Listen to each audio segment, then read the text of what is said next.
आगामी नई बीजेपी सरकार अपने शपथ ग्रहण के तुरंत बाद न्यायविदों, सेवानिवृत्त जनों, समाज के प्रबुद्ध जनों और अन्य स्टेक होल्डरों की एक कमेटी गठित करेगी जो कि उत्तराखंड राज्य के लिए यूनिफॉर्म सिविल कोड का ड्राफ्ट तैयार करेगी।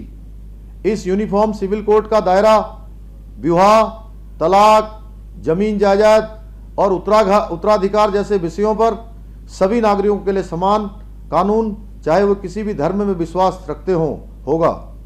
ये यूनिफॉर्म सिविल कोड संविधान निर्माताओं के सपनों को पूरा करने की दिशा में एक अहम कदम होगा और संविधान की भावनाओं को मूर्त रूप देगा। ये भारतीय संविधान के आर्टिकल 44 की दिशा में भी एक प्रभावी कदम होगा जो देश के सभी नागरिकों के लिए समान नागरिक संहिता की संकल्पना प्रस्तुत करता है।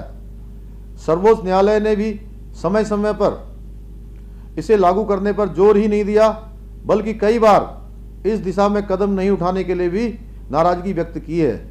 साथ ही इस महत्वपूर्ण निर्णय में हमें गोवा राज्य से भी प्रेरणा मिलेगी, जिसने एक प्रकार के यूनिफॉर्म सिविल कोड लागू करके देश में एक उदाहरण पेश किया है, जिसका उद्धरण सुप्रीम कोर्ट के माननीय जजों द्वारा भी दिया गया है।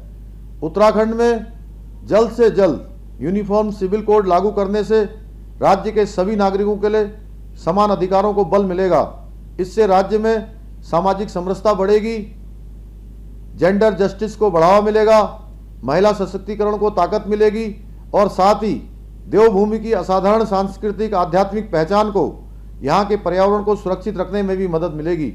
उत्तराखंड का यूनिफॉर्म सिविल कोड दूसरे राज्यों के लिए भी एक उदाहरण के रूप में सामने आएगा।